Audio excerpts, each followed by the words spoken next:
EP2เนาะอันนี้มาตอนเว้นไว้หนึ่งหอแถวนี่อันนี้แม่นเฮามีจุดประสงค์ไปที่ส่วนเจ้าอนุวงศ์เนาะ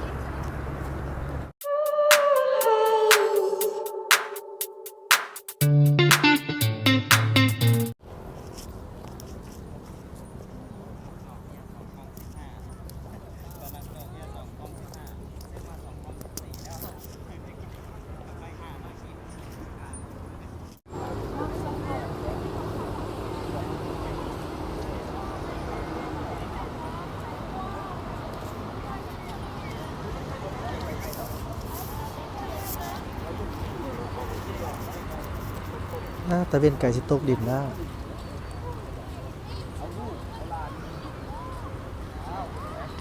ธรรมศาสตร์งามเสมอเนาะ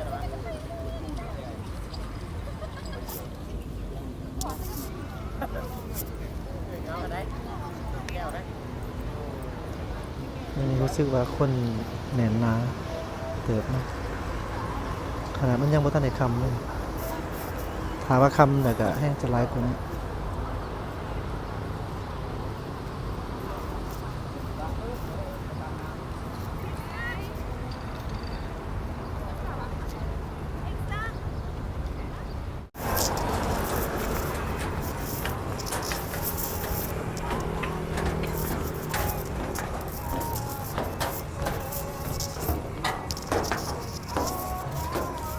ส่วนเขาลงมาลุมเนาะ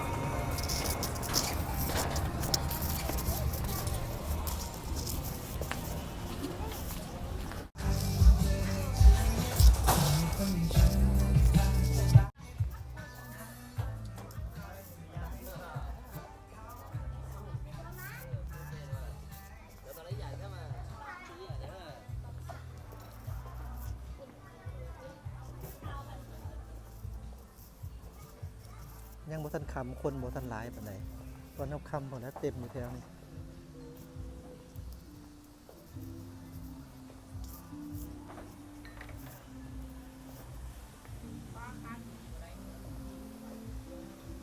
ตอนนี้เป็นยูรุมเนาะบอลอยู่ในฝั่งอยู่ในบอลน้ำคลองว่าจัดแต่ว่าเขาจะมีเหตุการณ์ก่อสร้างอาหารมีหลายอย่างสามารถมาเลือกซื้อได้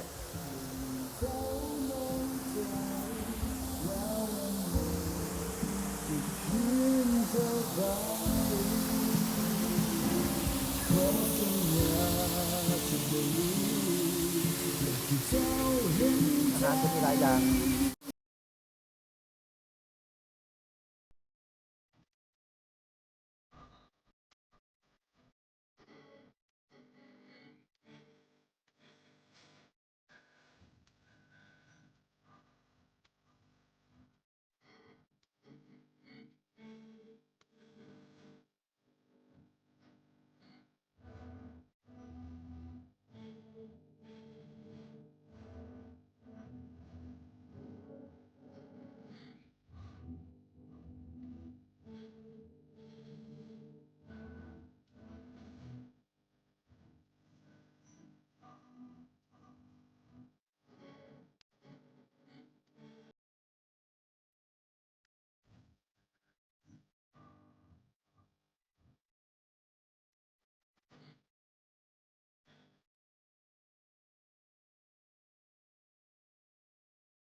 ยูรุมมันก็สิมีอาหารคล้ายเครื่องเป็นสิแหละเนาะ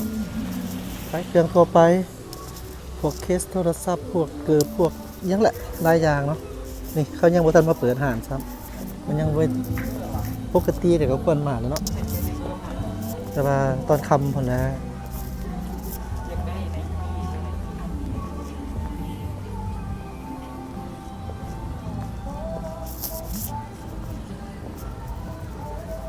ครัวแห่งความรัก มีหลายภาษา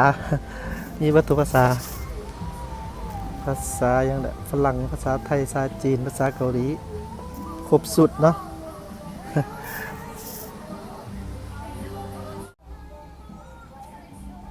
ยาฮูกลัวเห็นความหักว่าซั่น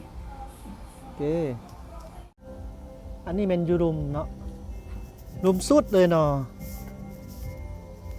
ก็เป็นป่าหญ้าได้ช่วงนี้เพราะว่ามันบ่ทันมีน้ำเนาะถ้าน้ำมาเนี่ยก็เต็มคือกันอยู่นี่แต่อันนี้แม่นเขาจะถมส่วนหนึ่งเพื่อเฮ็ดเป็นบอนผ่อนคลายเนาะบอนช้อปปิ้งดินเป็นไนท์มาร์เก็ตว้าวเจอหานชิวๆเลยนะเนาะอันนี้อีกก็เป็นอีกโซนหนึ่งเนาะมีหลายๆโซนน่าจะเป็นโซนท้ายสุดก่อนที่จะหอดสวนจะฝักหนุ่มเนาะ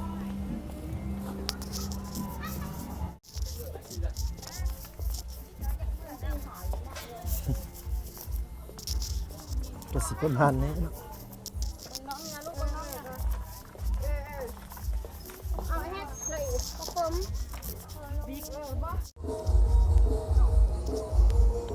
ในออกมากับสิพวกได้มาเจอเป็นประมาณกับสิประมาณนี้เนาะไปต่อเฮา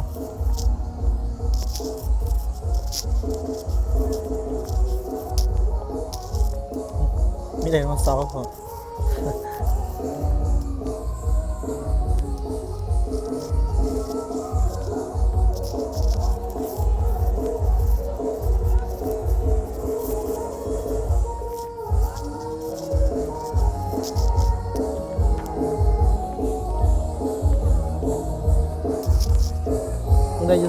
ไดโนเสาร์มันหองอยู่ทางในเขานะ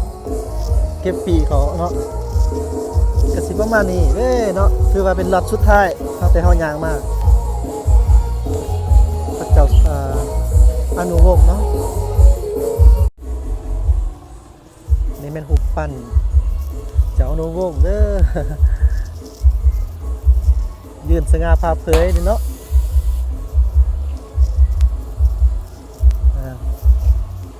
เพิ่นก็เป็นวีรบุรุษของเราอีกองค์หนึ่งเนาะซาเราก็ให้ความนับถือซาเราให้ความหักความบูชา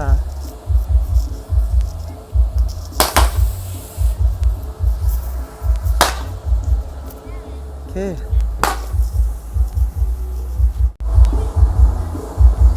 ยางจนหอดเนาะสุดท้ายกันยางจนหอดเพิ่นเป่าไม้เฮามื้อนี้แม่นสิริในมานกบายเพิ่นเนาะ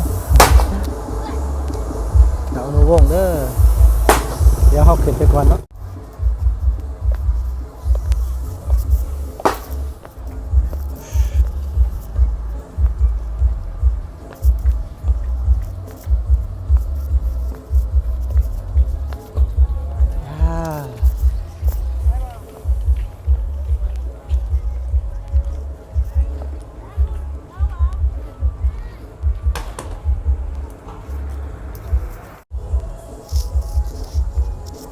นี่คือบรรยากาศอยู่ที่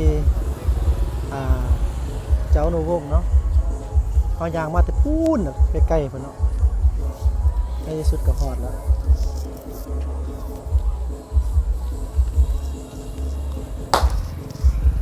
น้ำมือ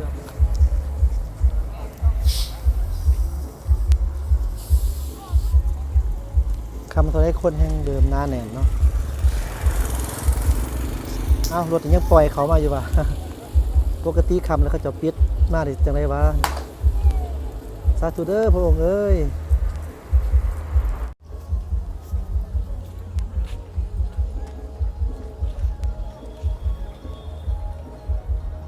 เนาะผู้คนก็จะมักมาแลนมันยางออกกำลังกายอยู่ในเขตแคมป์ของหรือว่าในจุดแห่งนี้เนาะพี่น้องทางใดที่ว่าบ่เคยมาจักเทื่อเนาะก็ลองมาเที่ยวมาส้มได้เนาะ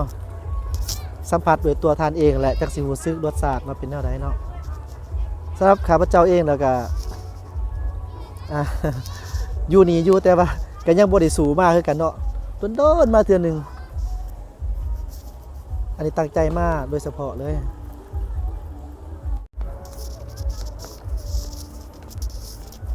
ย่างลงไปอีก พี่น้องเห็นบ่อันนั้นนะที่ว่าเห็นเป็นตึกอยู่หั่นเนาะอันนั้นมันสำนักงานหอคำเนาะเพิ่นห้องว่าหอคำบอนเฮ็ดเวียกบ่ต้อนรับแขกคนของประธานประเทศลาวเนาะ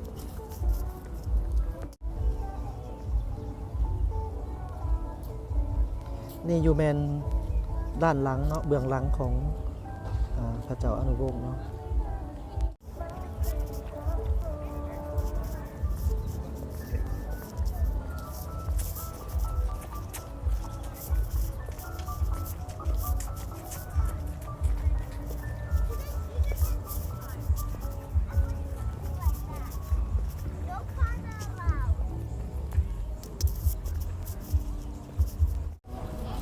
โอเคเนาะแต่ว่า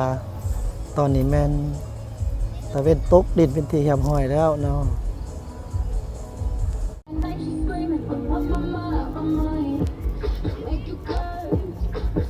ยอมรับว่าสวนแห่งนี้แมันกว้างใหญ่อีหลีเนาะเอาเป็นอะไรเนาะ FC ทุกท่านม่วนบ่ อันนี้จะเป็นEP 2เนาะก็พามาเลาะแคมป์ของวิธีเวียงจันทน์เนาะก็คือสิเท่านี้ก่อนเนาะถ้าว่าทุกท่านหักมักในคลิปนี้ผู้ที่ยังบ่ทันได้กด Subscribe รบกวนกด Subscribe ให้แน่เด้อแล้วสัญญาว่าสิพาเที่ยวพากินพามวนเนาะแล้วก็ขอฝากขอฟังไว้นำเด้อขอให้ทานติดตามในช่องของกินหน่อย Channel เด้อขอขอบใจหลายแล้วพบกันใหม่ในคลิปหน้าบาย